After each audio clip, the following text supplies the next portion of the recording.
Jesus is making his way to the holy city of Jerusalem for the final confrontation. He's already shared with his disciples that he must be handed over into the hands of sinful men to be crucified. And now Jesus is about to experience the most excruciating and humiliating ordeal of his young life. And yet the Bible says, even though Jesus is about to suffer as no man ever has or will suffer, he still has his face set like flint toward Jerusalem. Because it is the Father's will, and it is in the best interest of fallen humanity.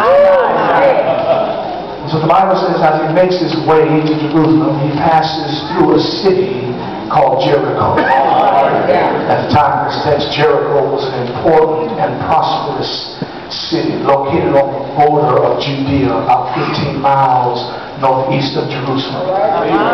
It was a city of commerce and the center of a fertile agricultural region. It was a city bustling with business and teeming with all sorts of people who contributed to the wealth of that city. Not only was Jericho a wealthy city, Jericho was a beautiful city.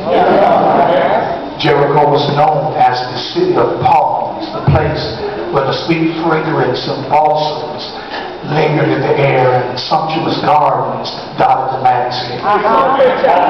So beautiful was Jericho, in fact, that historians tell us that Mark Antony once offered it to Cleopatra as a gift. And the Herods used it as the place for their winter capital. It was through this paradise of plenty that Jesus passed on this day. The Bible makes it clear that as he passes through Jericho, he is not alone. But he is surrounded by a multitude of people. Anybody who knows anything about the ministry of the Master knows that it is not unusual for Jesus to be surrounded by multitudes of people. One of the reasons why Jesus is surrounded by a multitude of people on this occasion is because his reputation had preceded him. Literally, his popularity was pulsating throughout Palestine, and people had heard about Jesus.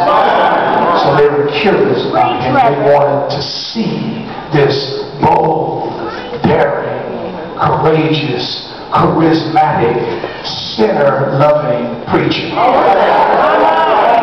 man who had a habit of hanging out with the type of people that the ecclesiastical Queen of the Crop said that a person like him shouldn't hang out with. But the Bible says sinners loved him. So they wanted to see him. They wanted